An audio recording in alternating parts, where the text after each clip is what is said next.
Well, the ego can't reflect upon itself unless it has a mirror against which to read itself, and that mirror would be the mythological schedule that lets it know where it is. It's a mirror with a schedule on it, a patterned mirror, and the ego sees itself in that reflex and knows where it is on the scoreboard.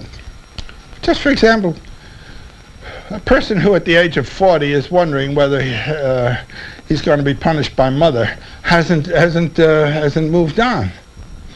And a person at the age of 80 who's wondering, how's my golf score, he hasn't moved on either. I mean, just in a raw, gross way, this is the problem. Myth lets you know where you are, and it knows what the patterns have been of life through centuries in that position that you now are entering or holding.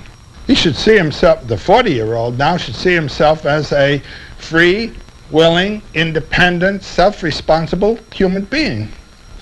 And he should have certain noble heart powers that have been called to his attention and to which he has been invited to give himself, that will enable him to act in terms of nobility, not in obedience, but out of himself. And the older person must know, I'm now not now participating in the achievement of life. I have achieved it, and I'm looking back, and I can tell you there's a wonderful moment that comes when you realize I'm not striving for anything, and what I'm doing now is not a means to achieving something later. Youth has always to think that way. Every decision a young person makes is a commitment to a life course. And if you make a bad decision of that angle, by the time you get out there, you're far off course.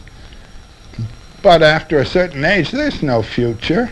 And suddenly the present becomes rich. It becomes that thing in itself which you're now experiencing. And if you've been prepared a little bit for that, you're ready. If you don't know, I've had the experience of lecturing to old age groups, and myself actually in old age. I'll be 79 next month. I can tell you there came a gradual realization, boy, this is it. I'm in that place, and every experience is of value in and for itself without any reference to anything that might happen. I've mentioned this to older groups, and people come up to me afterward and say, we didn't realize. It's beautiful. And those figures that you see, I can think of a couple of Renaissance pictures of an old man or an old woman looking at a just born child. These are the two eternities, the youth, the lovely young thing, and the old one who's not in history anymore. But in between is history. You're participating in a historically conditioned culture.